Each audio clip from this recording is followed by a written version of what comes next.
보라, 여호와의 성전에 서 있는 여호와의 모든 종들아, 여호와를 송축하라. 성소를 향하여 너희 손을 들고 여호와를 송축하라. 천지를 지으신 여호와께서 시온에서 내게 복을 주실지어다. 아멘. 사랑과 은혜가 많으신 하나님 아버지, 한 주간 동안 꽤나 추운 날씨였지만 오늘도 저희들을 주님의 전으로 불러주시고 주님의 예배 앞으로 초청해 주셔서 오늘도 하나님을 향하여 두 손 들고 송축하며 찬양 드리고 예배할 수 있도록 축복해 주심을 감사합니다. 성삼위 하나님, 오늘도 저희 교회에 임재하여 주시고 또 사정에 따라 각 가정에서 예배 드리는 주의 모든 가정들 위해 하나님 충만하게 임재하여 주옵소서. 예수님 이름으로 기도드립니다. 아멘. 찬송가 1장입니다.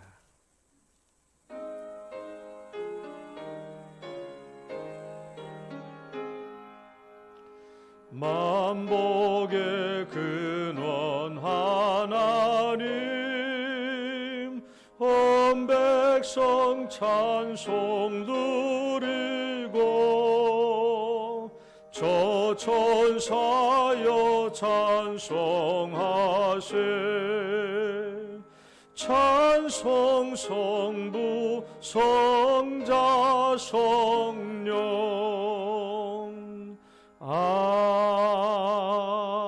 아멘. 신앙 고백 드리겠습니다.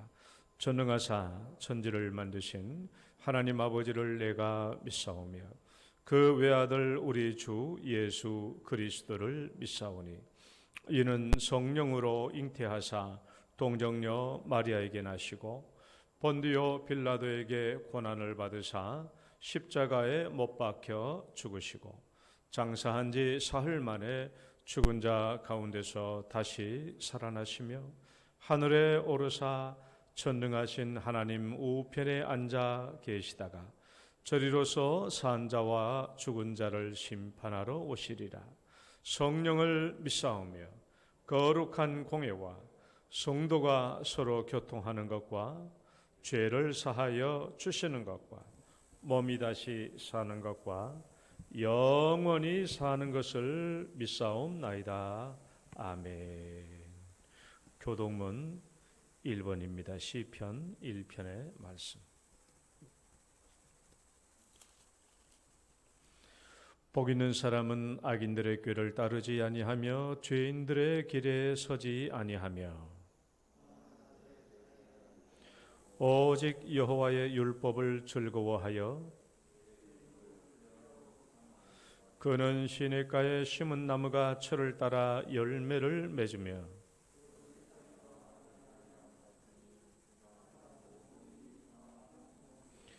악인들은 그렇지 아니하며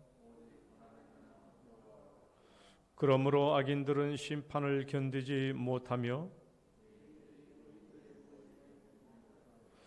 무릇 의인들의 길은 여호와께서 인정하시나 악인들의 길은 망하리로다. 아멘. 앉으셔서 찬송가 19장 찬양 드리겠습니다.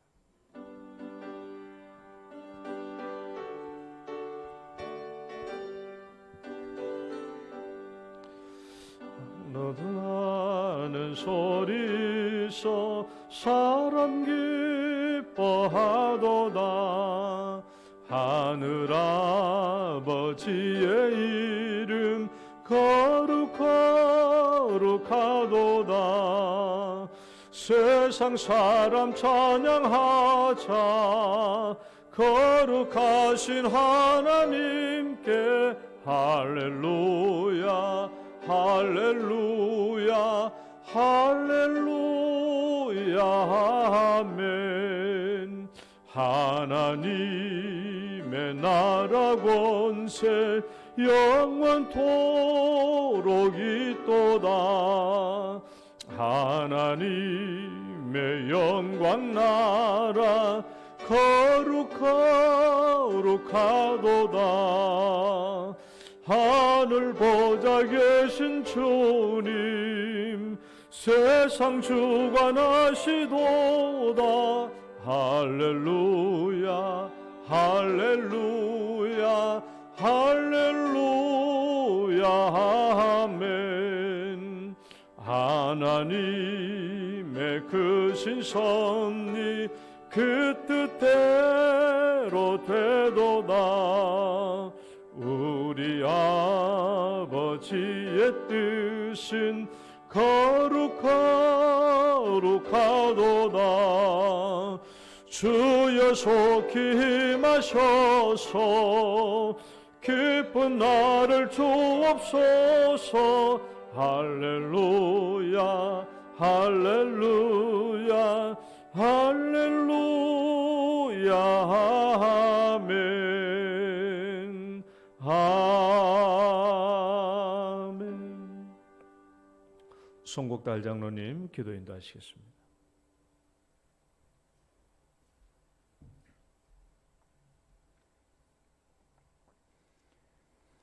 하나님이여, 내 속에 정한 마음을 창조하시고 내 안에 정직한 영을 새롭게 하소서.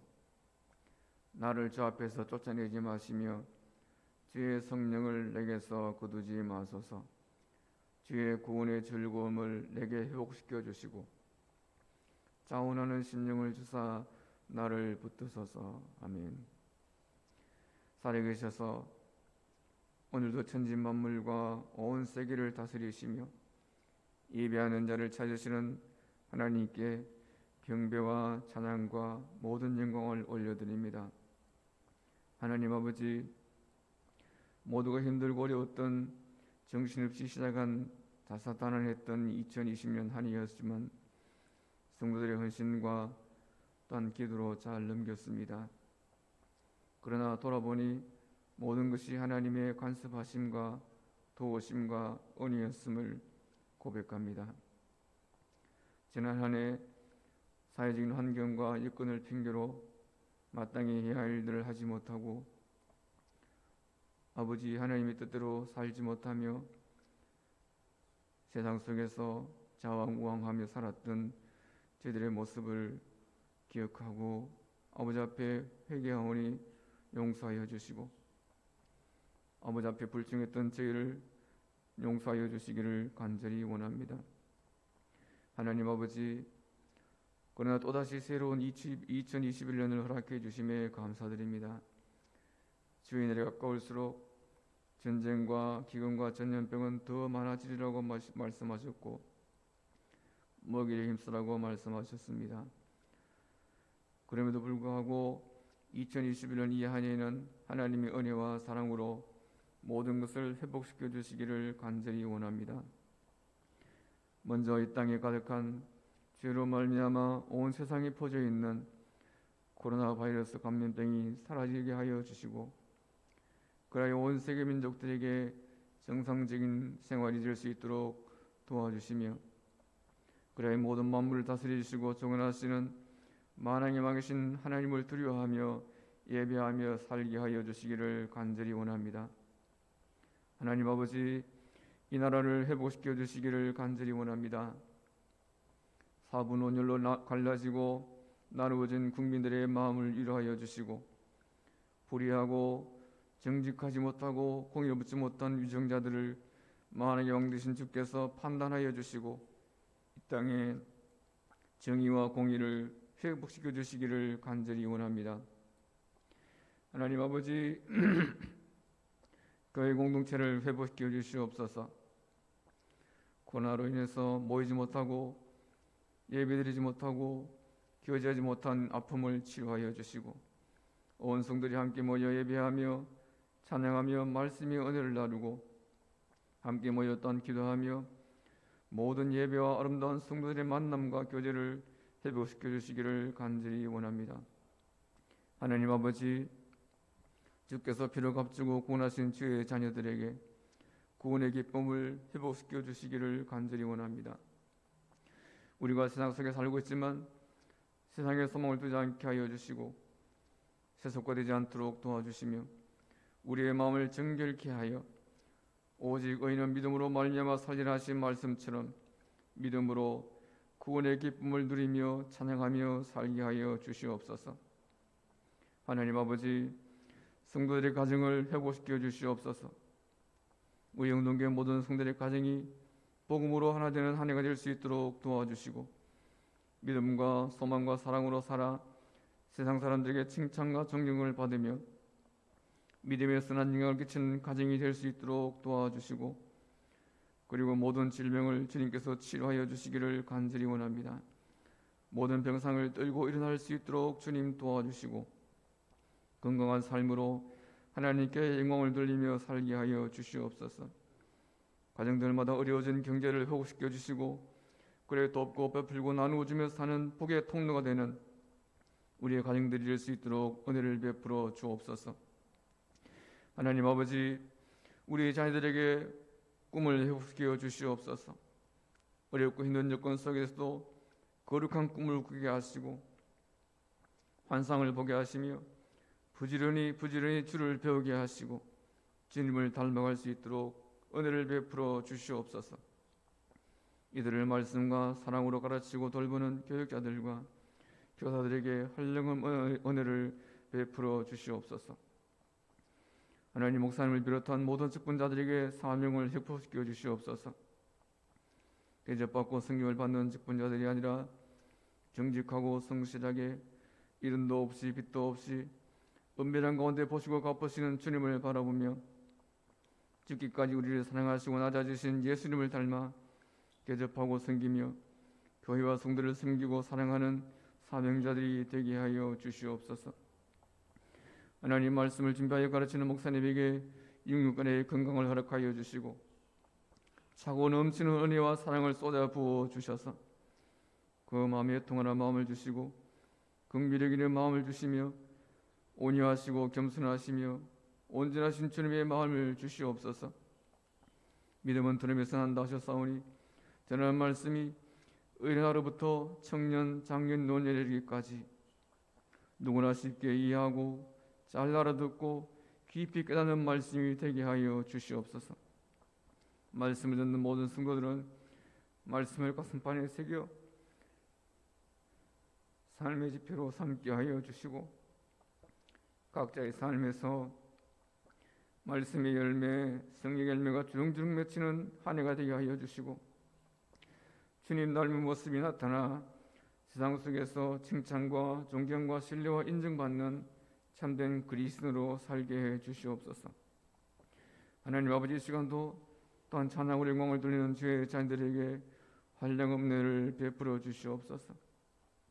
또한 슬픔을 당한 가정을 주님께서 위로하여 주시고 격려하여 주시고 은혜를 베풀어 주시옵소서. 또한 새로운 가정을 이룬 가정의 복을 내려주시고 아름다운 가정이 될 수 있도록 은혜를 베풀어 주시옵소서. 하나님, 이 시간도 우리 예배를 기쁘게 받아 주시옵소서. 예수님 이름으로 기도하옵나이다. 아멘.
감사합니다.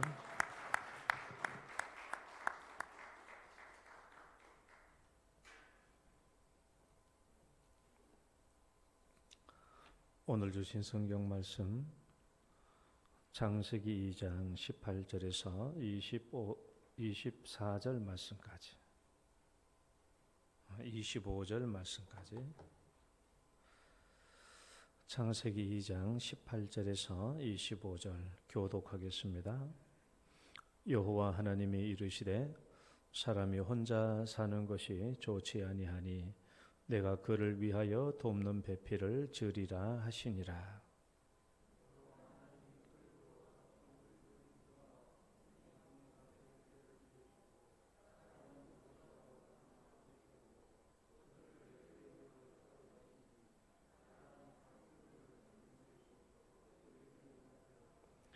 아담이 모든 가축과 공중의 새와 들의 모든 짐승에게 이름을 주니라. 아담이 돕는 배필이 없으므로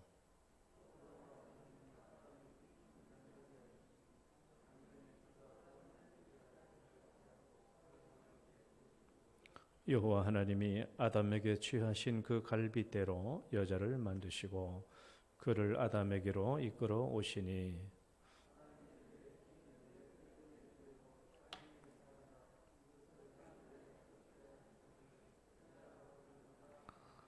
이러므로 남자가 부모를 떠나 그의 아내와 합하여 둘이 한 몸을 이룰지로다. 아담과 그의 아내 두 사람이 벌거벗었으나 부끄러워하지 아니하니라. 아멘. 기도하겠습니다. 하나님 감사합니다. 오늘도 추운 날씨 속에서도 저희들을 주님의 예배자로 불러주시며 오늘도 주님을 바라보고 주님을 경배하고 주의 말씀대로 살기를 힘쓰고 또 오늘도 주의 말씀에 순종하여 주님의 은총과 복 받기를 소원하는 모든 성도들에게 오늘도 모든 성도들에게 말씀의 은혜가 있게 하시고 또 그들이 말씀을 듣고 잘 순종하여 더욱더 주님께서 기뻐 받으시는 귀한 예배자가 될 수 있도록 인도하여 주옵소서. 특별히 2021년 올해는 가정의 복음화, 가정의 제자화라는 제목으로 우리가 1년을 지내고자 합니다. 하나님 주의 종들의 각 가정을 돌봐주시고 축복해 주시고 인도하여 주옵소서. 예수님 이름으로 기도드립니다. 아멘. 할렐루야. 우리 옆 사람 인사합시다. 주 이름으로 축복합니다. 잘 오셨습니다. 또 우리 각 가정에 계시는 우리 사랑하는 성도 여러분, 여러분의 각 가정을 진심으로 주 이름으로 축복합니다. 이제 가정의 복음화 또 가정의 제자화라는 제목으로 지금 2021년 이제 오늘부터 말씀을 시작하려고 합니다. 그래서 오늘은 하나님이 세우신 가정이란 제목으로 말씀을 드립니다. 오늘날 우리 가정들에게 어떤 문제들이 당면에 있는가? 오늘날 가정이 당면한 큰 세 가지 문제를 먼저 한번 다뤄보려고 합니다. 오늘날 우리 가정이 당면한 첫 번째 문제가 신앙의 약화죠. 신앙이 약화되었다. 우리 가정의 신앙이 약화된 겁니다. 이게 신앙적으로는 가장 큰 문제이죠. 가장 큰 문제. 우리가 지금도 살펴보면 알다시피 우리 자녀들에게 점점 신앙이 자녀들 세대로 내려갈수록 점점 신앙이 강화되고 있는가 아니면 점점 신앙이 약화되고 있는가? 우리 자녀 세대로 내려갈수록 신앙이 점점 좋아지고 있습니까? 아니면 신앙이 점점 약해지고 있습니까? 정상적으로 본다면 신앙이 점점 축적돼야 되겠죠. 부모 신앙부터 자녀 세대로 내려가면 그 신앙이 점점 축적되고 자녀들 세대로 갈수록 믿음과 신앙이 좋아져야 되는데 그게 그렇지 않다라는 거예요. 이전에 가끔씩 기독신문에 보면 담임 목사를 청빙하는 광고를 보면 가끔 이런 항목들이 보였어요. 3, 4대 신앙자 우대.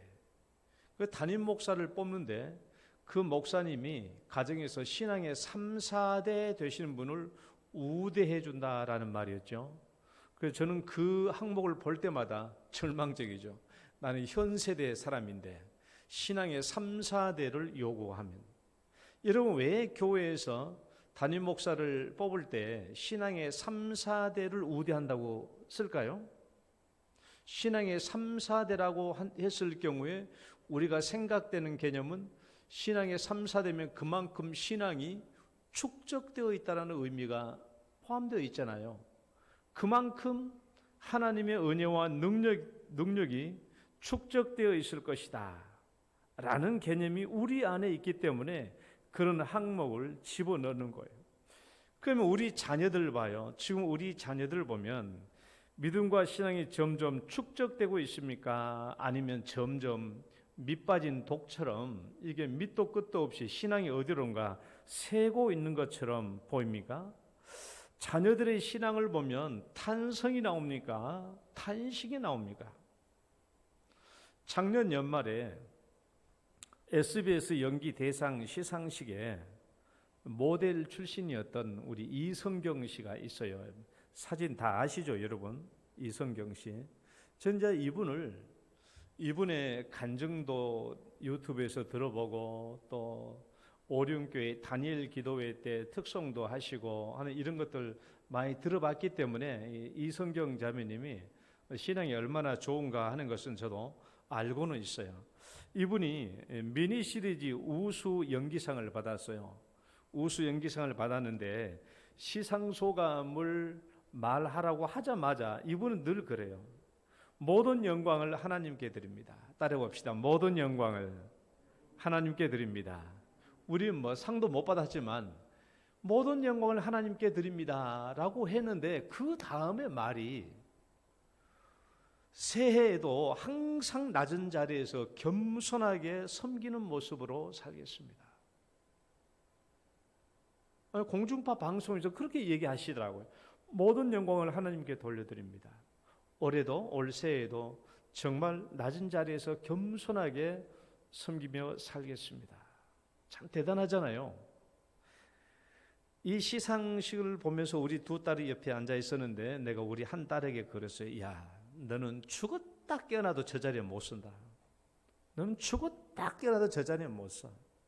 쟤들을 봐, 쟤들은 뼛속까지 신앙이에요. 뼛속까지. 여러분 이성경 씨가 참 가난하게 자랐잖아요. 정말 가난해.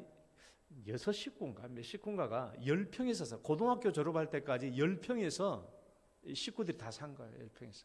얼마나 가난하게 살았는지 몰라. 키만 천장도 낮은 판국에 막 키만 덜썩없이 커가지고 지금 엄마가 고3 때 야, 너 도저히 안 되겠다. 공부 그만두고 너 모델로 나가라 해가지고 고3 때 전향해서 모델로 간 거거든요. 근데 신앙이 뼛속까지 신앙이에요. 뼛속까지 신앙. 어렸을 때부터 부모님이 가정 예배를 철저하게 드리고 뼛속까지 신앙이에요. 그러니까 하나님이 사용하신 것이죠. 제가 우리 딸한테 그랬어요. 야, 연예 기획사들이 뭐가 인물이 부족하다고 대구에 와가지고 계명대학교 연극영화과를 둘러보러 오겠냐. 무슨 인물이 어디 경기도에 서울에 인물이 없어가지고 대구를 내려와 보겠냐고. 너도 하나님께 쓰임받고 싶으면은 하나님께 매달려야지. 하나님께. 노력도 해야 되겠지만은 하나님께 매달지. 하나님께 매달리면 혹시 하나님이 어떻게 아시냐고. 연예 기획사들이 부산에 갔다가 대구에 뭐하러 들렀다가 그래? 오늘이 계명대학교 연극학과가 무슨 연극 발표한다고? 한번 가볼까? 싶어 딱 가봤는데 우리 둘째 딸이 거기서 주인공하고 있는 거야. 그때 연예 기획사들이 쟤가 누구지? 하면서 쟤를 뽑아갈지 어떻게 알겠냐고. 내 생각에.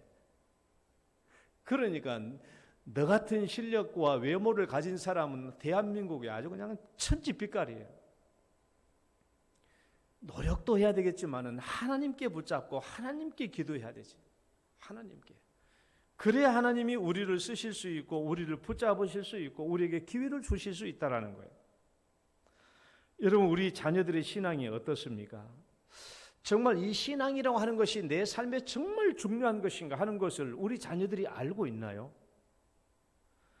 우리 자녀들 중에서는 벌써 신앙을 떠난 자녀들도 있고, 신앙이 필요 없다고 말하는 자녀들도 있고, 점점 신앙이 멀어져가는 자녀들도 있고, 마지못해 교회에 나온 자녀들도 있고, 어쩌지 못해서 부모 따라서 오는 자녀들도 있고, 어떤 자녀들은 내가 독립하기만 해봐라, 나 절대 교회 안 나온다 라고 생각하는 자녀들도 있을 수 있을 것입니다. 이게 다 누구의 책임인가? 나에게는 책임이 없는 것인가? 이 가정의 신앙에 약화되는 문제가 오늘날 우리 가정에 당면한 가장 첫 번째 문제, 신앙이 약화되고 있는 것. 두 번째 문제는 결혼 기피 현상과 저출산의 문제예요. 이것은 제가 가정의 생물학적 기능 약화다라고 했는데, 결혼을 기피하고 출산을 하지 않는 문제죠. 가정의 생물학적 기능이 약화되고 있어요. 가정은 생육하고 번성하는 일을 하는 기초 단위입니다. 은유는 자녀를 낳고 길러야죠. 근데 요즘에는 결혼부터 기피하는 시대가 되고 있어요. 여러분, 결혼은 해도 되고 안 해도 되는 것입니까? 만약 우리가 결혼을 해도 되고 안 해도 된다면 하나님께서 뭐하러 남자와 여자를 창조하시고 뭐하러 창조 중에서 이 가정을 계획할 필요가 뭐가 있겠습니까? 가정을 계획할 필요가 없죠. 만약에 사람이 결혼을 하지 않고 산다면, 우리가 하나님께서 우리 인간에 주신 모든 제도는 우리 인간들 자신들의 행복을 위해서 주신 거잖아요. 행복이에요. 가정을 이루고 살면 행복해요. 그만큼 완전해지죠. 가정을 이루지 않고 살면 그만큼 인간은 불안정해지고 삶은 어려워지고, 그 어려워진 삶은 나중에 이 사회가 그대로 그것을 다 담당해야 되는 그런 일이 발생하게 되죠. 결혼 안 하고 살면은 그만큼 불안하고 사회적 범죄도 한편으로는 늘어나게 되어 있습니다. 그래서 우리는 결혼에 대해서 너무나도 세상적인 가치관에 휩쓸리고 있는 건 아닌가라고 한번 생각을 해봐야 돼요. 결혼에 대해서 성경적인 가치관을 따르지 않고 세상적인 가치관, 세상에서 들려오는 여러 가지 말을 듣고 무비판적으로 그것을 수용하게 되면은 우리가 성경적인 결혼과 가치관을 잃게 됩니다. 우리가 결혼을 해도 자녀 출산을 기피하거나 하나만 낳는 것도 불순종의 죄를 범하는 거예요. 결혼하지 않는 것도 불순종이고, 결혼해서 자녀를 출산하지 않으려고 하는 것도 하나님의 불순종의 죄이기 때문에 우리는 결혼은 해도 되고 안 해도 되는 문제가 아닙니다. 반드시 해야 되고 자녀를 출산해야 되죠. 요즘에 각 지자체가 인구 문제 때문에 참 고충이 많은가 봐요. 지난 주간에 제가 뉴스만 봐도 창원시에 이런 기사가 나왔습니다. 뭐 보는 사람 봤겠지만은 올해부터 창원시에서 결혼하면 이 부부들에게 1억을 대출인데, 1억을 신용 보지 않고 1억을 대출해 준다고 합니다. 결혼만 하면 1억을 대출해 주고, 그다음에 3년 안에 자녀 한 명이라도 낳으면 이자를 면제해 준다. 이자를 면제해 주고, 10년 내에 자녀 2명을 출산하면 대출금의 30%를 탕감해 준다. 그러니까 1억이니까 3천만 원 탕감해 준다는 거예요. 만약에 10년 안에 자녀 3명을 낳으면 1억을 다 탕감해 주겠다라는 거예요. 1억을 다 탕감해 주겠다. 그러니까 창원시로 오라는 거죠. 창원시로. 그러니까 창원시가 지금 무슨 시죠?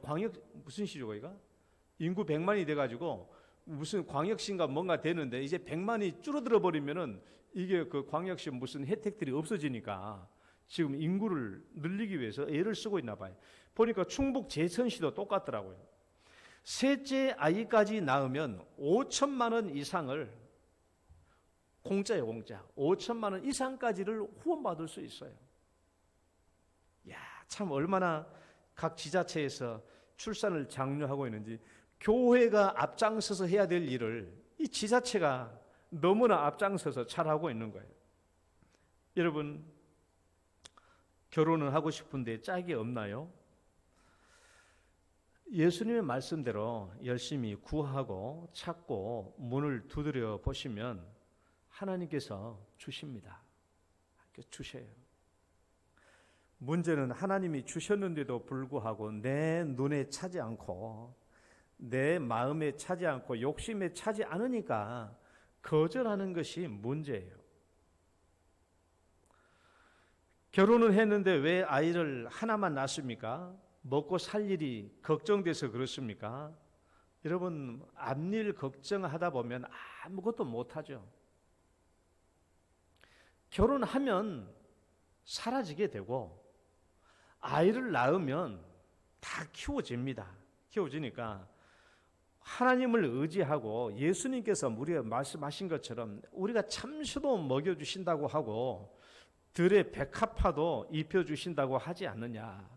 하물며 우리 신자들의 가정을 왜 보살피시지 않겠습니까? 그러니까 우리는 생물학적 가정의 기능이 약화된 이 현 시대에서 결혼을 하고 반드시 자녀를 출산하되 몇 명 이상?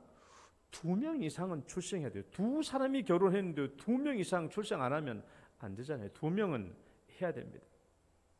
그 다음에 세 번째, 오늘날 가정이 당면한 문제는 가정의 해체와 변이입니다.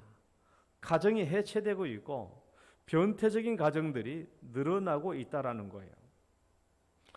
여러분, 가정이 해체되면 필시 마음까지 해체된다라는 사실을 알아야 돼요.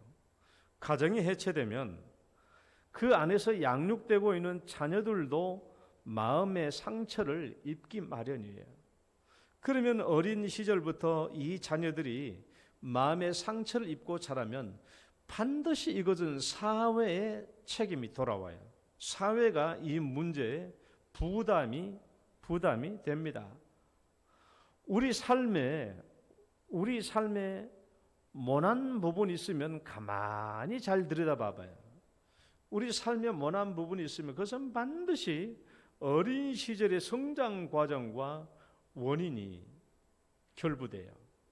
모든 상담책을 봐도 그렇고 상담사들이 하는 말도 그렇고 다 그래요.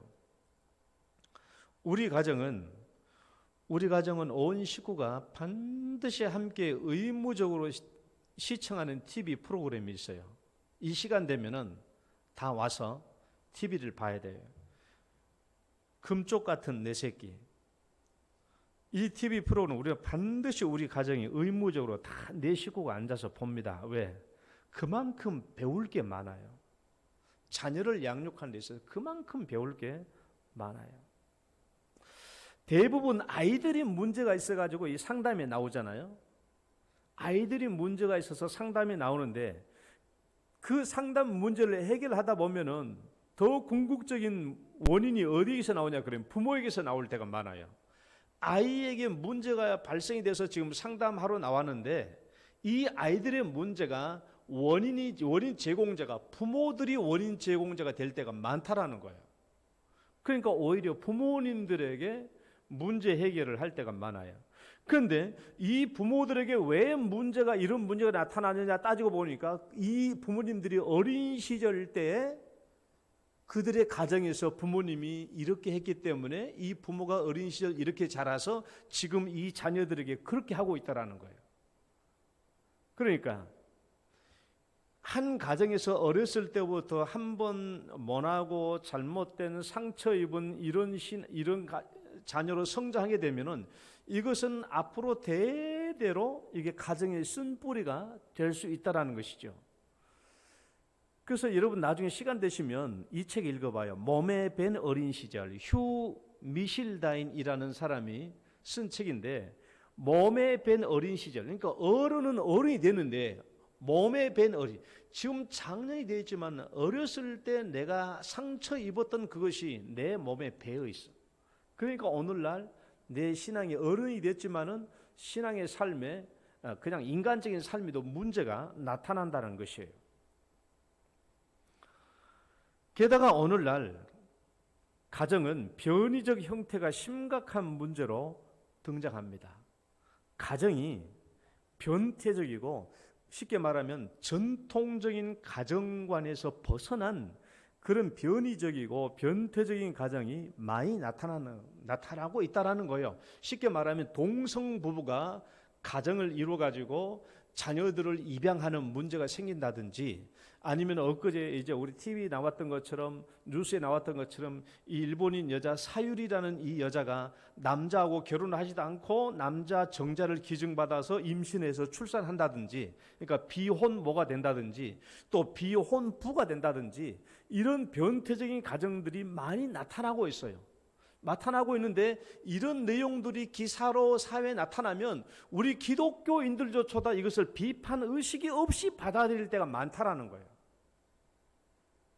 이런 내용들이 나오면 이 사회는요, 이런 변태적이고 변이적인 가정들이 형성된 것은 이해는 가죠. 왜? 오늘날의 정상적인 가정들이 제 기능을 못하니까, 가정 형성이 늦어지고 애가 못 나고 있으니까, 그러면 이런 변태적인 가정이라도 합법적으로 해주어가지고 이런 가정들과 자녀들을 이렇게 보호해줘야 되지 않겠냐라는 이 사회적인 기능은 이해할 만하죠. 그러나 정상적이라고 한다면 정통적인 가정에서 자녀들이 낳고 아이들이 자라는 그런 정통적인 가정을 활성화시키고 변이적인 가정들이 나오는 것을 막아야 되죠. 왜? 변태적이고 변이적인 가정들에서 나오면 이 아이들은 나중에 어떻게 자라겠어요? 아무리 이 아이들이 원만하게 자란다고 할지라도 나중에 이 아이들은 전통적인 가정과는 괴리를 느끼게 되니까. 그렇기 때문에 우리는 최대한 전통적인 가정이 아닌 잘못된 가정들은 막아야 돼요. 사회에서 법적으로 막고 정통적인 가정이 많아질 수 있도록 사회와 국가가 법이 만들어지고 후원 제도가 만들어져야 되겠죠. 그런데 오늘날 우리 시대를 보면은 그렇지 못하다라는 거예요. 대한민국뿐만 아니라 모든 세계적으로 보면은 이런 비정상적인 가정들을 재빨리 우호적으로 대해주고 법적인 길을 만들어주려고 한다라는 거예요. 그래서 2020년 9월 1일 날, 작년 9월 1일 날 우리나라는 건강가정기본법이 있습니다. 우리가 잘 모르죠. 건강가정기본법이 있어요. 건강가정기본법이 있는데 2020년 9월 1일 날에 건강가정기본법을 일부 개정 법률안이 발의가 되었어요. 그러니까 건강가정기본법을 제목을 뭘로 바꿨냐? 가족정책기본법으로 바꿨어요. 이 개정된 발의안에 보면은 바꾸는데, 제가 그 내용을 한번 잠깐 소개해 볼게요. 건강가정기본법은 이 법안, 이 제목에서 나타난 것처럼 우리가 가지고 있는 건강한 가정, 정통적인 가정을 보호하고 활성화시켜서 우리 시대의 사회 가정을 더욱더 건강하게 양호적으로 만들려고 하는 법이에요. 그런데 가족정책기본법은 뭐냐 그러면 건강한 우리 정통적인 가정이 그걸 벗어나는 거예요. 정통적인 가정을 벗어나서 가정이라는 모든 단어를 뭘로 바꿨냐? 가족이라는 단어로 바꿔버렸어요. 가족. 그러니까 우리가 생각하는 가정은 뭐냐 그러면 남자와 여자가 결혼해서 가정을 이루는 거예요. 이게 우리가 말하는 정통적인 가정이잖아요. 그러니까 건강가정기준법은 한 남자와 한 아내가 남성과 여성이 결혼해서 이룬 가정이 기본이 되어 있어요. 그런데 가족이라고 하면 반드시 그렇게만 가족이 형성되는 거 아니잖아요. 남성과 여성이 결혼하지 않고도 얼마든지 가족이라는 건 만들어질 수 있으니까. 그래서 이름 자체를 바꾸고 제2조를 보면은 이런 말이 있어요. 제2조 한번 읽어볼까요? 시작.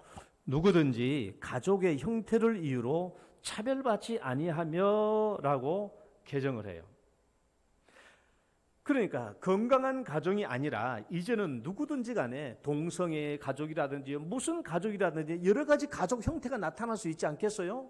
이 법의 테두리가 바꿔지면은, 그러면 누구든지 가족의 형태를 이유로 차별받지 아니하며, 그러니까 모든 어떤 건강한 정통적인 가정이 아니라 변태적인 그런 가정들도 차별받지 않게 하겠다라는 거예요. 그렇게 되면 이제 뭐 동성애 가정이나 아니면 뭐 비혼모 가정이나 비혼부 가정이나 뭐 별의 모든 가정들을 다 한 가정처럼 다 똑같이 대해줘야 된다는 것이죠. 5조 3항을 보면은 양성평등한 가족가치 실현이라는 말 대신에 모성권, 부성권이라는 말로 바꿔요.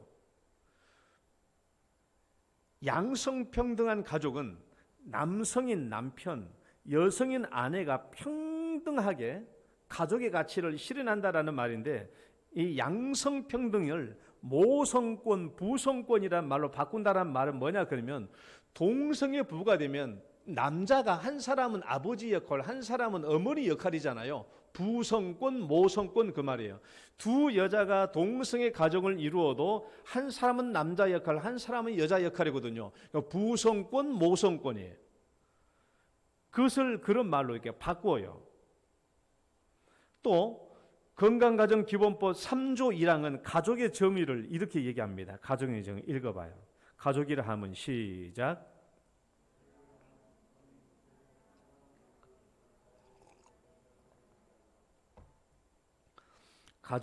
가족이라 하면 혼인을 통해서 가장 기본이 혼인이잖아요. 결혼이지 않습니까? 결혼. 혼인은 또 정의가 남성과 여성의 결혼으로 규정되어 있어요. 그러니까 가족이라면 혼인, 혈연, 입양으로 이루어진 사회 기본 단위를 한다. 이게 건강가정기본법인데 가족정책기본법에서는 이거 없애버려요. 삭제해버립니다. 왜? 혼인을 통해서만 가족을 이루어서는 안 되니까.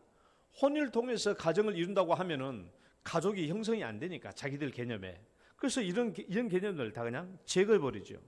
또 삭제해버리고, 또 가정기본법 8조를 보면은 혼인과 출산에 대해서 이렇게 얘기합니다. 우리가 본래 건강가정기본법에는 이렇게 나와 있어요. 읽어봐요. 모든 국민은 시작. 모든 국민은 혼인과 출산의 사회적 중요성을 인식해야 한다. 정말 중요한 부분이잖아요. 정말 중요한 부분인데 이런 부분을 다 삭제해버려요. 이런 항목들을. 혼인과 출산, 왜? 동성 부부는 지금 국가적으로 공식적으로 혼인할 수도 없고, 또 출산, 동성 부부가 어떻게 출산을 해요?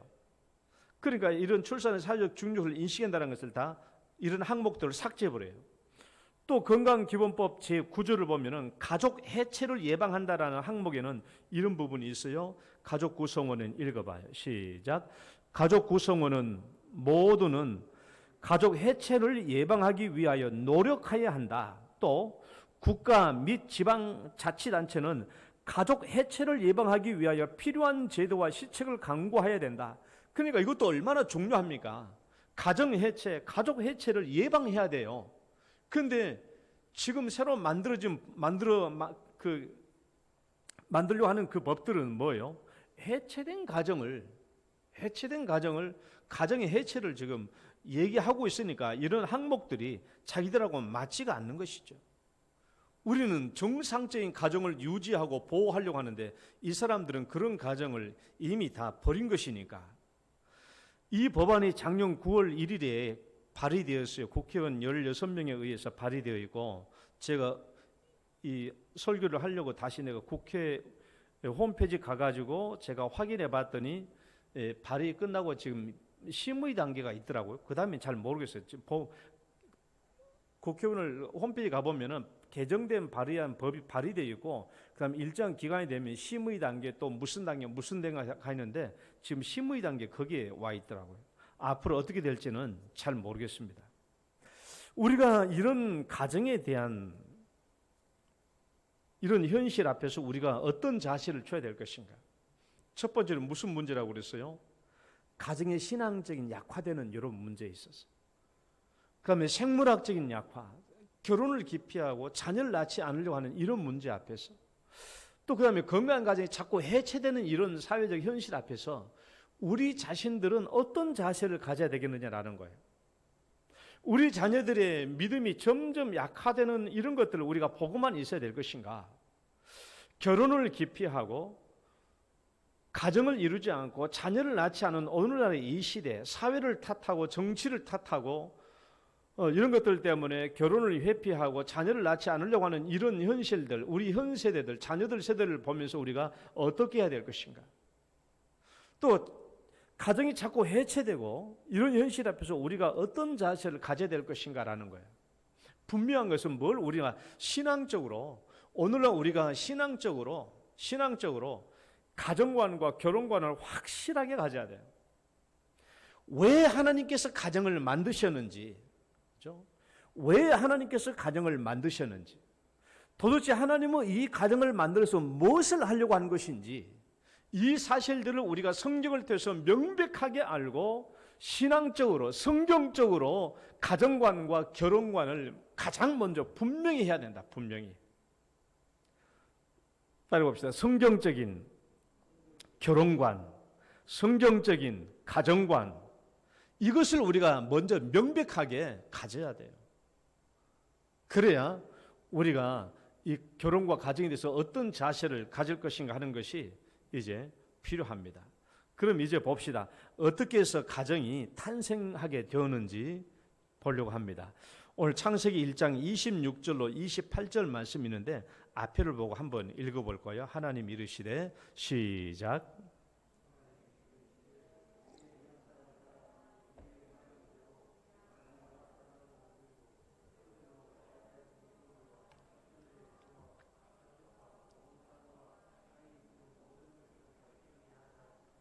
하나님이 자기 형상 곧 하나님의 형상대로 사람을 창조하시되 남자와 여자를 창조하시고 하나님이 그들에게 복을 주시며 하나님이 그들에게 이르시되 생육하고 번성하여 땅에 충만하라 땅을 정복하라 바다의 물고기와 하늘의 새와 땅에 움직이는 모든 생물을 다스리라 하시니라. 하나님의 인간 창조가 가장 마지막 날 여섯째 날이 있었는데 이 인간 창조의 과정을 보면은 세 가지 요소가 딱 나타나요. 세 가지 요소가. 따라봐요. 복, 하나님의 형상, 사명. 자, 사람과 사람을 창조하는데 이 세 가지 형상이, 세 가지 요소가 딱 나타나요. 복, 형상, 사명. 이 세 가지입니다. 이 세 가지가 딱 나타나요. 이걸 보면은 복 주시며 이르시되 우리의 형상과 우리의 모양대로 사람을 창조하는데 사람이 어떻게 있냐? 사명을 주시잖아요. 이 세 가지 요소가 나옵니다. 첫 번째는 하나님의 복이죠. 하나님이 그들에게 복을 주시며 이르시되, 하나님이 인간을 창조하실 때 그냥 너희들 창조해놓고 그냥 손 떼는 게 아니에요. 복 주시며. 하나님은 인간을 창조하시되 그 인생 평생토록 복을 주십니다. 그러니까 우리는 사람들은 하나님께 복을 구하고 하나님께 가서 복을 빌고 하나님께 가서 복을 추구하며 그 복을 누리며 살도록 창조된 존재예요. 하나님께 가서 복을 받아야 돼. 그런데 우리에게 사탄은 와가지고 항상 뭘 요구해요? 다른 복을 요구해요. 다른 복. 하나님이 주시는 복이 아니라 다른 복. 하나님이 주시는 복이 아니라 다른 데서 얻을 수 있는 복을 자꾸 우리에게 유혹합니다. 그래서 우리를 하나님으로부터 자꾸 떼어내요. 아주 쉽게 복을 주시겠다고 유혹하고 고생하지 않아도 복을 주겠다고 지름길 유혹을 합니다. 그것이 바로 멸망의 길이고 불신앙의 길이죠. 그러나 우리는 하나님께서 주시는 복을 받아 누리고 추구하며 살아가야 합니다. 그 다음에 둘째는요, 하나님의 형상대로 창조된 사람이에요. 우리의 형상을 따라 우리의 모양대로 우리가 사람을 만들고 하나님이 창조하신 이 세계의 주인공들이죠. 사람들이 하나님이 창조한 모든 세계의 주인공들이에요. 이들은 하나님의 성품을 닮았어요. 그렇기 때문에 이들은 하나님과 친밀한 교제를 누릴 수 있습니다. 하나님과 친밀한 교제를 누릴 수 있죠. 그래서 하나님이 이 세상에 창조한 모든 피조물 중에서 유일하게 하나님과 함께 인격적인 상호 교제를 누릴 수 있도록 창조된 자는 인간밖에 없어요. 그러니까 하나님과 상호 인격적으로 교제할 수 있도록 창조된 피조물은 인간밖에 없다. 인간, 유일한 인간이에요. 하나님의 형상대로 창조되었기 때문에 그렇죠. 셋째는 주인공들에게 주어진 사명입니다. 사명이죠. 사명을 우리 한번 읽어볼까요? 생육하고 번성하여. 시작. 생육하고 번성하여 땅에 충만하라. 땅을 정복하라. 바다의 물고기와 하늘의 새와 땅에 움직이는 모든 생물을 다스리라. 사명이에요. 그러니까 첫 번째는 복, 두 번째는 하나님의 형상으로 말미암은 하나님과 친밀한 교제, 그 다음에 세 번째는 사명이에요. 이 사명을 잘 읽어보면은 인간 자신을 향한 사명과 다른 피조물을 향한 사명 두 가지로 나누어져요. 그 첫 번째 주인공 자신들을 향한 사명을 보면은 생육하고 번성하여 땅에 충만하고 땅을 정복하라라고 얘기합니다. 여러분 이 말씀을 오해하거나 남용해서는 안 돼요. 자, 생육하고 번성하고 땅에 충만하라, 땅에 편만하라, 땅을 정복하라라는 이 말씀은 이런 말이에요. 하나님이 창조한 이 세계의 구석구석에까지 너희들이 퍼져 살아라라는 말이죠. 이 세상에 편만하라는 말이에요.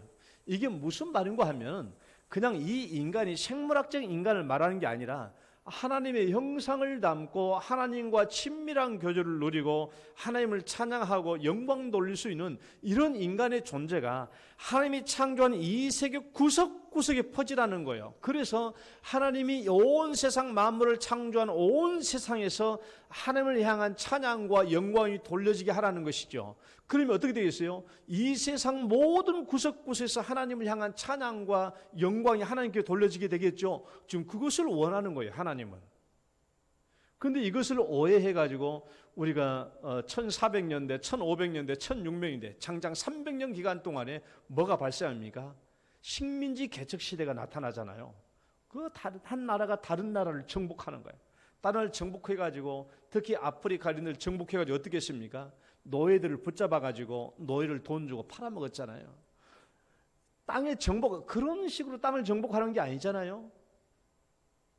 미국의 아메리카의 인디안들을 정복하는 것처럼 그렇게 정복하라는 게 아니에요. 인간의 욕심과 욕망을 채우기 위해서 그런 식으로 죄적으로 정복하라는 말이 절대 아닙니다. 예수님은 하나님의 창조 명령을 완성하기 위해서 지상대명령을 주셨죠. 지상대명령. 앞에 보시죠. 그러므로 읽어봐요. 시작.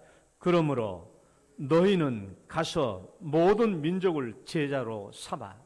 예수님의 이 지상대명령은 하나님의 창조 명령이 죄로 말미암아 실패하게 되었을 때 이것을 다시 완성하기 위해서 주신 명령이에요. 이제는 모든 죄인들이 하나님이 창조하신 구석구석에 살고 있잖아요, 지금. 그래서 구석구석에서 죄악들이 발생하고 있는 이 세상에 예수님이 이제 지상대명령으로 이 세상 구석구석에 가서 내가 모든 인류에 대한 죄를 구속하고 내가 죄 용서함의 길을 만들어 놨으니 너희들은 가서 모든 민족들 찾아가시고 그들을 구원해라, 변화시켜라, 제자로 삼아라. 그래서 이 세상 구석구석에서 하나님을 찬양하는 일들이 발생하게 하라. 하나님의 창조 명령을 회복하게 하라고 완성하도록 주신 말씀이 이 지상 대명령이죠. 그래서 인간의 욕망과 욕심을 향한 정복 활동이 아니라 오직 아가페 사랑으로 예수님께서 우리에게 보여주신 그 아가페 사랑으로 온 세상을 향하여 나가라는 거예요. 자기 희생적이고 이타적인 사랑을 가지고 나아가서 모든 세상 구석구석에 가서 사람들을 제자로 삼아서 이제는 온 세상 구석구석에서 하나님을 찬양하고 영광을 돌리는 그런 일들이 이루어지도록 하나님께서 예수님이 우리에게 주신 사명이에요. 이게 지상 대명령입니다. 두 번째로 인간 이외의 피조물에 대한 사명이 있죠. 다스리라는 거예요. 다스리라. 바다의 물고기, 하늘의 새, 땅에 있는 모든 생물을 다스리라는 거예요. 인간에게 주신 사명 중에 인간 이외에 주신 사명. 다스리라. 이것은 하나님이 창조하신 모든 세계를 보호하고 관리하는 사명이지요. 보호하고 관리하는 사명이에요. 그런데 단순히 보호 관리하는 사명이 아닙니다. 여러분 잘 생각해 봐요. 아담과 하와가 하나님이 창조하신 모든 세계를 보시면서, 하나님이 창조한 모든 세계를 가까이서 보고 모든 동물들을 보시면서 그는 분명히 뭘 느끼겠어요? 하나님에 대한 능력과 하나님에 대한 섬세한 사랑과 우리를 인간을 향한 사랑, 이런 것들을 많이 느꼈음에 틀림이 없어요. 하나님께서 만들어진 이 아름다운 자연들을 보고, 이 삼라만상을 보고 얼마나 하나님의 능력을 크게 느꼈겠을 것이며, 하나님을 얼마나 크게 경외했을 것이며, 또 자신들을 향한 이 아름다운 열매와 먹음직스러운 열매를 먹으면서 얼마나 하나님께 감사했겠습니까? 물론 오늘날도 우리도 그렇죠. 오늘날 우리도 여름에 수박 먹으면서 어때요? 그 여름에 무더울 때 수박을 그냥 한 움큼 먹으면서 그냥 맛있다라고만 생각하십니까? 저는 사과를 먹을 때, 아니면 이 여름에 수박을 먹을 때마다 하나님께서 어떻게 이런 과일들을 우리에서 만들어 주셨을까? 감사하죠. 감사하잖아요. 과일을 먹을 때마다 감사하잖아요. 어떻게 하나님이 이렇게 맛있는 것을 만들어 주셨나 우리에게. 그러니까 자연 만물을 다스리다 보면은 저절로 하나님의 크신 은혜와 능력을 깨닫게 되고 하나님을 경외하게 되죠. 아, 우리에게 이렇게 은혜를 베푸시는구나. 하나님을 사랑하게 되고 감사하는 마음이 되죠. 그래서 세상을 다스리라는 거예요. 그런데 여러분, 이제 이 세 가지를 잘 봐요. 하나님의 복주심, 하나님의 형상대로 창조된 인간, 그리고 사람에게 주어진 사명, 이 세 가지는 필연적으로 무엇을 통해서만 이루어질 수 있느냐? 잘 봐요. 이 세 가지. 하나님의 복주심, 하나님의 형상대로 창조된 인간, 인간들의 사명, 이 세 가지가 필연적으로 무엇을 통해서만 이루어질 수 있느냐? 가정을 통해서만 이루어질 수 있습니다. 가정을 통해서만. 따라봅시다. 가정을 통해서만. 여러분, 생육과 번성, 가정을 통하지 않고 이루어질 수 있어요? 가정을 통하지 않고 어떻게 이루어질 수 있겠어요? 여러분, 하나님의 형상을 닮은 인격과 인품, 가정을 통하지 않고 어떻게 이루어져요? 어렸을 때 부모로부터 출생된 이 자녀들이 부모와 엄마와 아빠의 따뜻한 사랑을 받고 경험하고 체험하면서 하나님을 알아갈 수 있잖아요. 알아갈 수 있는 거예요. 우리 이전에 일본에 가 있는 제빈이는 하나님을 아버지라고 부를 수가 없어요. 못 불러. 왜? 어렸을 때부터 아버지가 없었으니까. 하나님을 왜 아버지라고 불러야 되느냐, 자기는. 나는 하나님을 아버지라고 부를 수 없다라는 거예요. 그 불러야 된다. 하나님 우리의 아버지야. 아버지. 그러니까 목사님 이렇게 부르면 안 되나요? 이게 하나님 대신에 여호와 하나님이요. 하나님은 여호와 하나님이시기도 해. 그러나 여호와 하나님 아버지라고 불러야 돼. 그럼 목사님 거룩하신 하나님 아버지로 부르면 안 되나요? 그것도 맞지만 하나님 아버지라고 불러야 돼. 얘는 이 앞에다 모든 수식어를 붙여도 뒤에 아버지란 말을 못 붙이는 거야. 왜? 어렸을 때부터 아버지를 경험 못했으니까. 이해를 못하는 거예요. 여러분, 가정을 통하지 않고 하나님의 형상을 닮을 수 있는 인격과 형상이 나타날 수 있어요? 안 돼요. 가정을 통해서 이루어지는 거예요. 사명을 감당하는 인간, 여러분 사명을 감당하는 인간, 우리가 가정을 통하지 않고 어떻게 돼요? 가정 안에서 부모님 아래서 자라면서 부모님이 하나님의 모든 사명에 순종하는 것을 보면서 이 자녀들은 하나님께 사명 감당하는 것을 배우게 되는 거예요. 그러니까 가정이 없이는 하나님의 창조 목적이 완성이 안 됩니다. 그러니까 하나님은 이 세상을 창조할 때부터 뭘 염두에 두었냐? 가정을 염두에 두었고, 그래서 남자와 여자를 창조한 거예요. 그러니까 우리는 가정을 별로 중요하게 생각하지 않지만은 가정이라는 탄생 배경을 보면은 하나님의 창조 과정 속에서 이미 계획되어 있었던 거예요. 창조 과정 속에서 이미 가정이 계획되어 있었어요. 생육 번성이 어떻게 가정 없이 돼요? 모든 것이 가정 없이 되는 게 아니에요. 그러니까 하나님의 창조 목적이 성취되는 모든 것은 가정이라는 통로를 통해서 모든 것이 성취돼요. 가정은 하찮은 게 아닙니다. 창조 목적에서 가정을 통해서만 이루어지고 창조 과정 속에서 이미 하나님의 머릿속에서는 계획 속에서는 가정이 이미 전제되어 있고 가정이 계획되어 있었던 거예요. 그러니까 남자와 여자를 창조하신 거예요. 이게 창조 질서입니다. 남자 여자 결혼 가정 따라봐요. 남자 여자 결혼 가정. 이것은 창조 질서예요. 창조 질서. 가정의 탄생은 하나님의 창조 세계를 완성하는데 아주 필연적이에요. 가정이 없으면 안 돼요. 이게 창조 질서입니다. 이것을 바꾸거나 변개될 수 있는 게 아니에요. 우리 모든 그리스도인들이 분명히 알아야 될 것은 이것이 가장 중요해요. 남자 여자 결혼 가정, 이것은 바꿔지거나 변개될 수 있는 게 아니라고요. 이건 창조 질서예요. 창조 질서. 우리는 가정에 대해서 두 가지 오해를 버려야 돼요. 사로잡히지 않아야 됩니다. 두 가지 오해가 뭐냐? 첫째, 읽어보시죠. 첫째, 시작.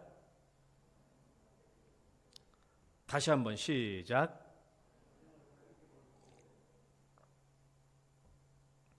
가정을 가볍게 봐서는 안 돼요.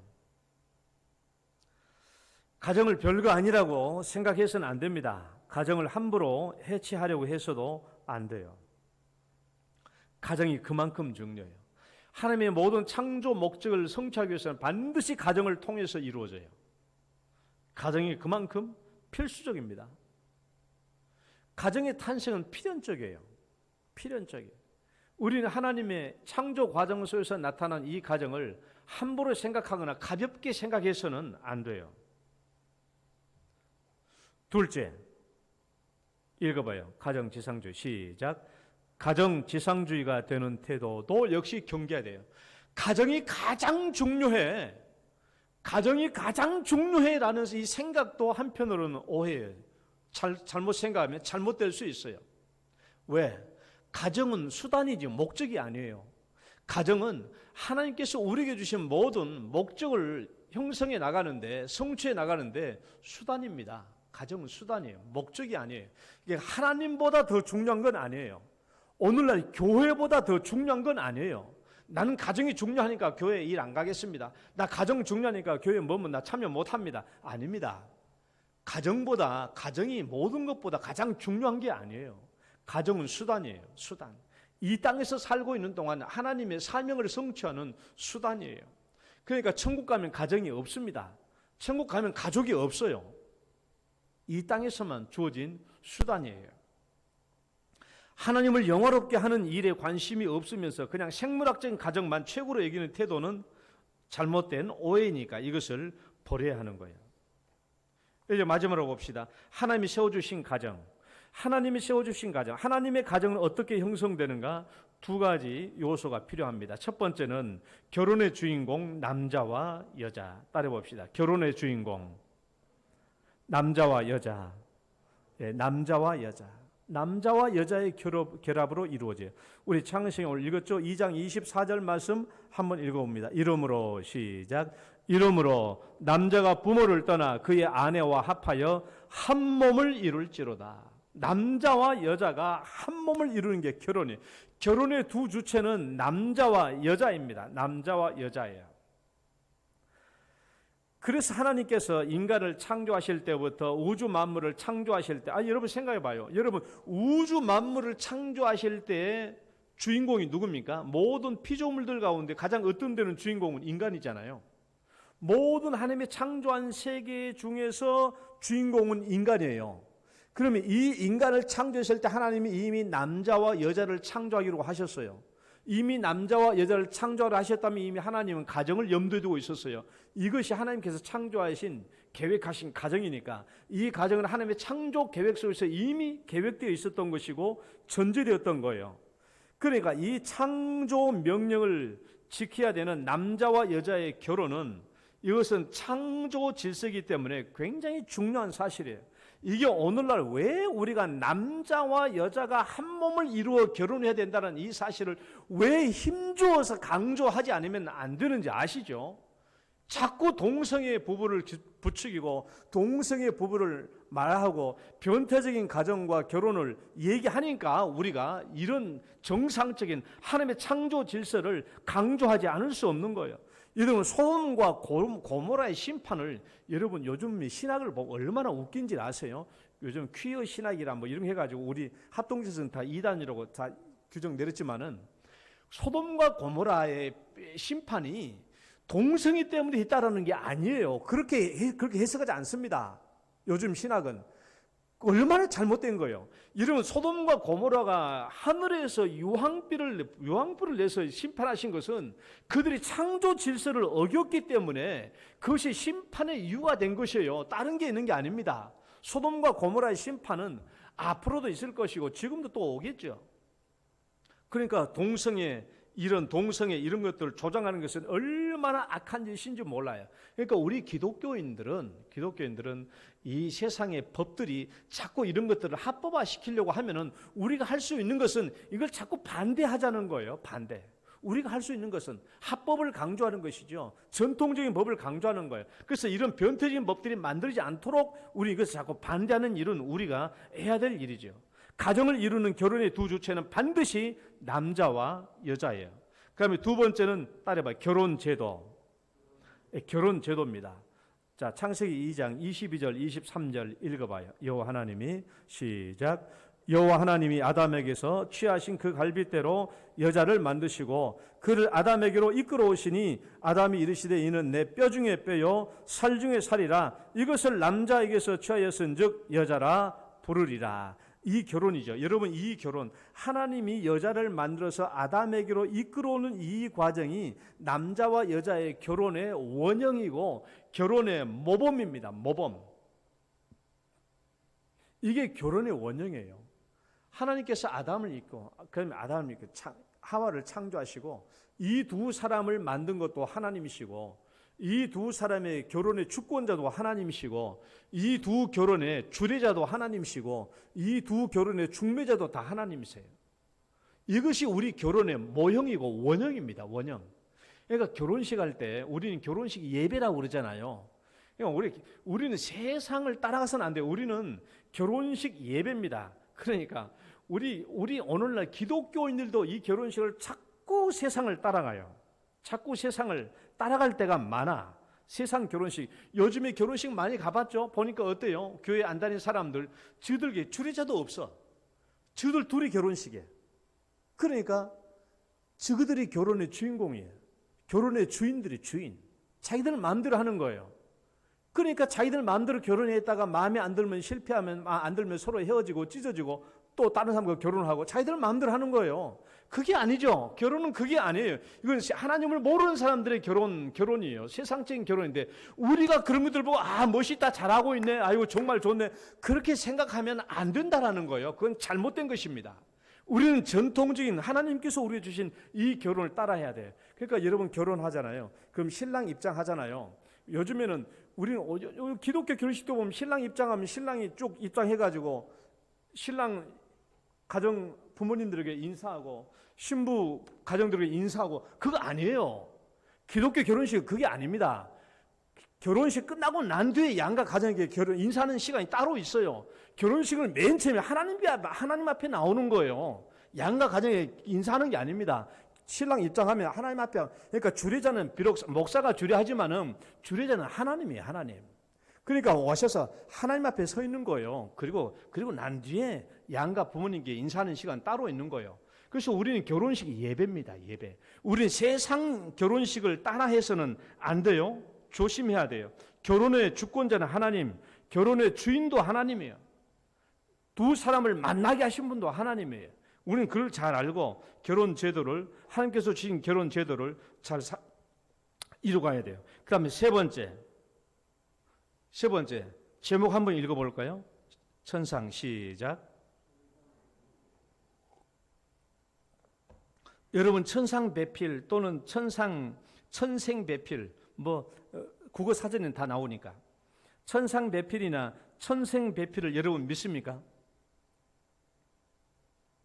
하나님께서 나에게 하나님께서 나에게 점지해 주신 천상 배필이 있다. 여러분 그걸 믿습니까? 믿습니까? 지금 남편, 지금 나의 아내는 천상배필이다. 하나님께서 나에게 짝져 주신 천상배필, 천생배필이다. 여러분 믿습니까? 손준현 장로님 믿습니까? 안 믿는다고 하면 이제 집에 못 들어가니까 어쩔 수 없이 해야 되겠고. 여러분, 우리 기독교인들은 잘 들어야 돼요. 제가 결혼식 설교할 때나 결혼식장에서 가끔씩 얘기할 때도 있고 그러지만은 제가 이런 말을 종종 했죠. 두 사람이 지금 결혼식장에 신랑 입장, 신부 입장 할 때까지, 그때까지도 이 사람이 내 천생 배필인지 천상 배필인지 하나님이 나를 위해서 점재주신 짝재주신 짝인지는 몰라요. 설 때까지도 몰라. 왜? 요즘 여러분 결혼식장 둘이 입장하고도 한 명 도망가볼 때가 많으니까. 그러나 혼인 서약을 하고 혼인 그리고 성혼 선포 두 사람이 이제 한 부부가 되었습니다. 이제 하나님의 짝짓는 사람이 나눌 수 없으라고 선포가 끝나고 새 가정이 출발하면 제가 뭐라고 그랬어요? 들어올 때는 못 봤지만 나갈 때는 저 위에 뭐라고 써 있다고요? 천상배필이란 말이 써 있다고요. 자, 이 말을 잘 들어야 돼요. 여러분들은 천상배필, 천생배필이 이게 성경적인가? 여러분 성경적입니다. 성경을 통해서 제가 얘기할 테니까 잘 들으세요. 이 얘기를 확실하게 우리 기독교인들은 결혼해서 분명히 이 사실을 알아야 돼요. 말라기 2장 15절 봐봐요. 말라기 2장 15절 읽어봅니다. 시작. 그에게는 영이 충만하였으나 오직 하나를 만들지 아니하셨느냐? 어찌하여 하나만 만드셨느냐? 이는 경건한 자손을 얻고자 하심이라. 그러므로 내 심령을 삼가지켜 어려서 맞이한 아내에게 거짓을 행하지 말지니라. 이거 구약 시대 때 이스라엘 백성들이 자꾸 마누라 쫓아내고 집에 쫓아내고 이혼시키는 것을 보면서 말라기 선지자가 하는 말이거든요. 이혼시키지 말라고, 이혼하지 말라고 하는 말 중에서 나온 말인데 뭐냐 그러면 하나님께서는 그에게는 영이 많아. 하나님께서는 영이 많은데 왜 너를 위해서는 한 영만 창조하셨겠느냐 그 말이야. 너를 위해서는 한 영만 창조하셨지 너에게 이 여자와 살고 저 여자와 살 수 있도록 여러 영을 너를 위해서 만들어놓지 않았다라는 거예요. 하나님이 영이 많으실지라도 너를 위해서는 오직 하나만 만들었다라는 거예요. 그러니까 한 사람과 한 짝은 일부 일처제는 아담과 하와의 결혼을 통해서도 알 수 있지만 일부 일처제예요. 우리 결혼은 한 사람과 한 남자와 한 여자의 짝만 되는 거예요.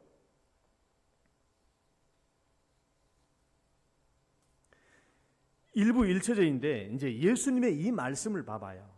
그러니까 우리는 기본적으로 나 평류를 위해서는 한 여성밖에 하나님이 짝져 주신 게 없어요. 준비해 주신 게 없다고요.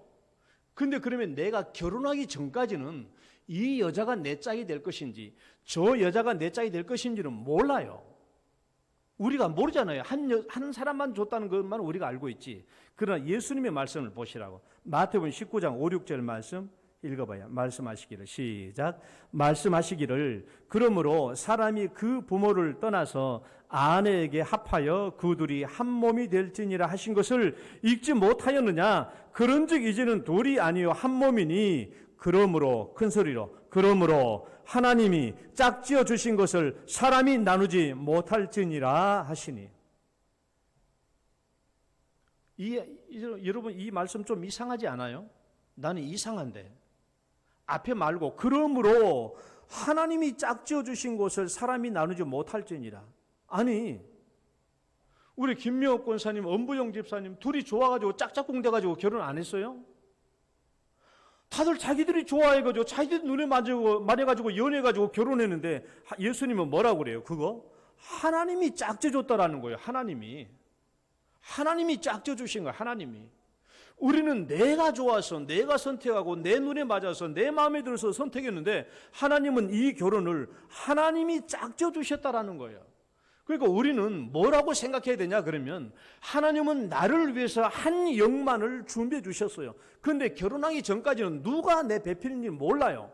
그러나 이미 결혼해가지고 내가 한 새 가족을 출발했다면 그때부터는 내 남편을, 그때부터는 내 아내를 천상배필로 하나님이 나를 위하여 짝져 주신 것이라고 우리는 믿고 받아들여야 된다는 거예요. 거기서 결혼에 대한 인내가 있고 결혼을 완성해 가려고 하는 희생과 수고가 있는 거예요. 그리고 천생배필은 없는 게 아니라 천생배필이에요. 우리가 이미 결혼해가지고 살고 있는 우리 남편, 우리 아내 천생배필입니다. 하나님께서 나에게 베풀어 주신 거예요. 결혼식을 올렸다면 이제 오늘부터 우리는 내 신랑, 내 신부, 내 남편, 내 아내를 하나님이 짝져 주신 천상배필로 우리가 믿고 살아야 됩니다. 이것이 우리가 가지고 있어야 될 그리스도인의 결혼관이에요. 말씀을 맺습니다. 오늘 주신 이 말씀을 가지고 몇 가지 적용점, 5가지 적용점을 요약하고 마치려고 합니다. 자, 1번 읽어봐요. 가정의 탄생. 그럼 뒤에 읽어봐요. 가정의 탄생. 절대로 가정은 인류 문화사적인 관점에서 만들어진 게 아니에요. 인간이 살다가 필요해서 만들어진 게 아니라고요. 인류 문화사적 관점에서 발생되는 게 아니에요. 하나님의 창조 과정 속에서 만들어진 거예요. 그 다음에 두 번째, 가정의 중요성. 하나님의 모든 창조 목적은 가정을 통해서 이루어져요.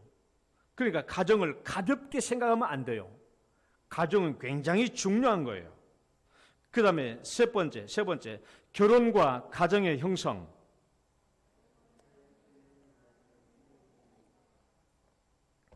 자유권의 영역이 아니라 순종의 영역이다. 무슨 말인가 하면 이거 결혼 내 마음 아닌가? 하고 싶으면 하고 말고 싶으면 마는 게 아닌가? 그게 아니라는 거예요. 가정과 결혼과 가정은 하나님의 순종의 영역이지 내 마음대로 할 수 있는 게 아니라는 거예요. 그 다음에 네 번째, 하나님이 주신 결혼 제도. 남성과 여성이 짝이 되어 결혼이 성립되는 겁니다. 그 가정 안에서 하나님을 경외하는 신앙 양육이 이루어져요. 여러분, 독신주의 조심해야 됩니다. 비혼주의 조심해야 됩니다. 동성결혼 조심해야 됩니다. 변태적인 결혼, 변태적인 가정 다 경계해야 됩니다. 이건 올바른 게 아니에요. 그 다음에 5번째, 배우자에 대한 인식. 시작.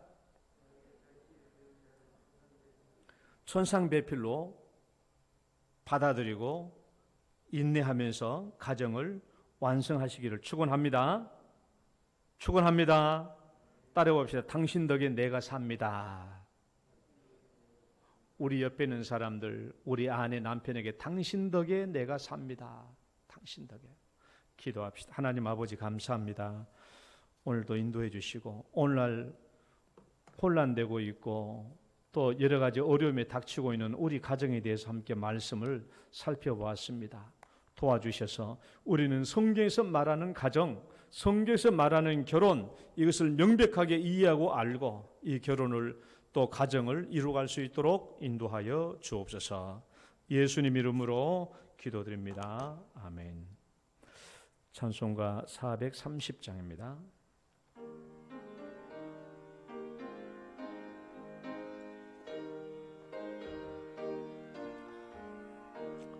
주와 같이 길 가는 것 즐거운 일 아닌가.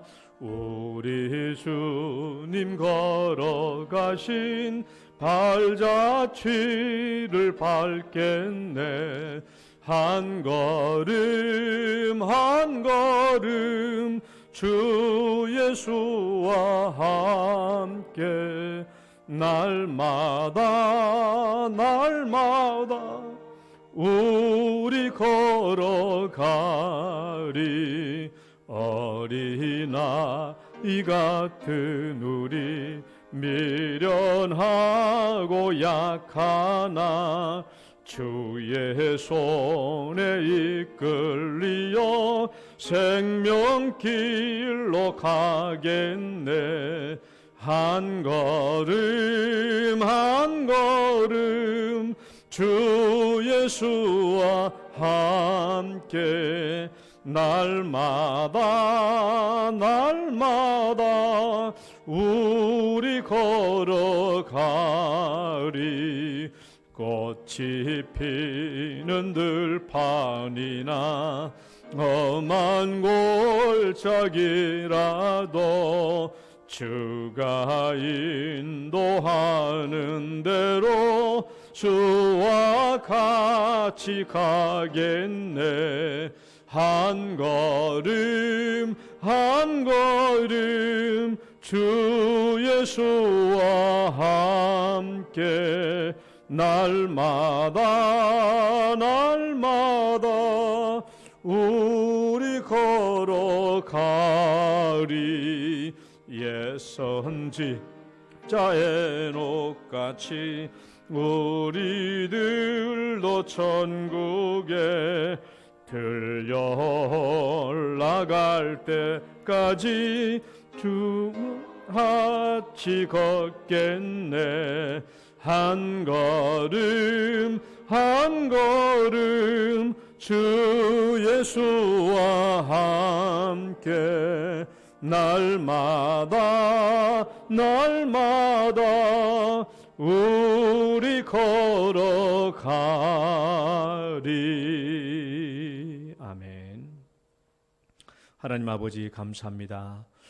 오늘도 저희들이 주 앞에 나오면서 주님께서 베풀어 주신 은혜와 축복들을 감사하며 주님께 11조의 예물과 감사 예물과 또 성교 구제 건축 예물 주 앞에 올려드렸습니다. 주님께서 함께해 주시고 오늘날 특별히 코로나로 인하여 경제적으로 어려운 가정들도 있을 터인데 하나님 특별히 이런 시기에 주님의 어려운 가족들을 돌봐주시고 또 인도해 주시고 공급해 주는 손길을 베풀어 주옵소서. 11절을 드리오니 주님께 영광이 되게 하옵시고 드리는 가정 창고에도 넘치도록 채워 주옵소서.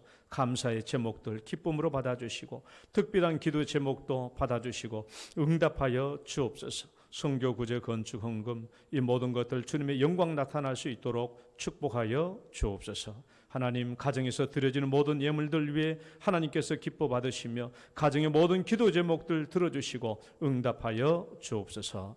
예수님 이름으로 기도드립니다. 아멘.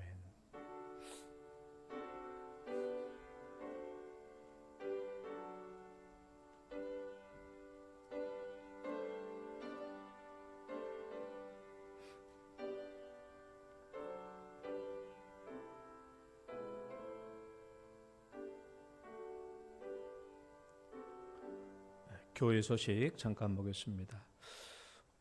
우리 가정에서 드리는 온라인 예배는 일단 17일까지 다음 주일까지 온라인 예배로 진행됩니다. 기부금 영수증 발급해 드리고 있습니다. 필요하신 분들을 교회로 연락해 주시기 바랍니다. 또 성경 공부 시상이 있습니다. 오늘의 양식 시상자 명단대로 1등, 2등, 3등 모든 시상품들은 엘리몰에 준비되어 있으므로 교회에 오셔서 개별적으로 찾아가 주시기 바랍니다. 축복송 찬양 들으시고 축도로 예배 마치겠습니다.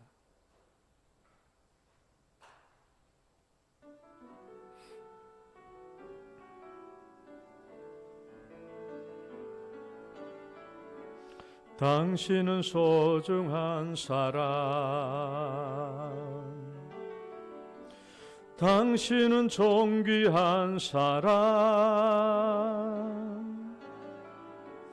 이 세상에 하나뿐인 당신은 내게 너무나도 소중한 사람. 그런 당신을 사랑해요. 그런 당신을 축복해요.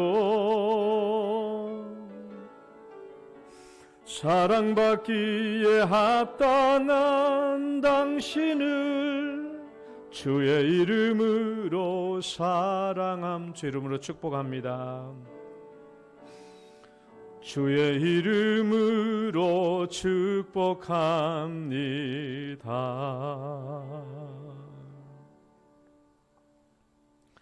이제는 우리를 죄악 가운데서 구원해 주신 우리 구주 예수 그리스도의 은혜와 하나님 아버지의 극진하신 사랑과 성령님의 교통하심이 하나님께서 이 땅에 베풀어 주신 이 결혼과 가정을 통하여 주의 창조된 목적을 성취하며 살기를 소원하는 모든 성도들 위해 이제로부터 영원토록 함께 있을지어다. 아멘.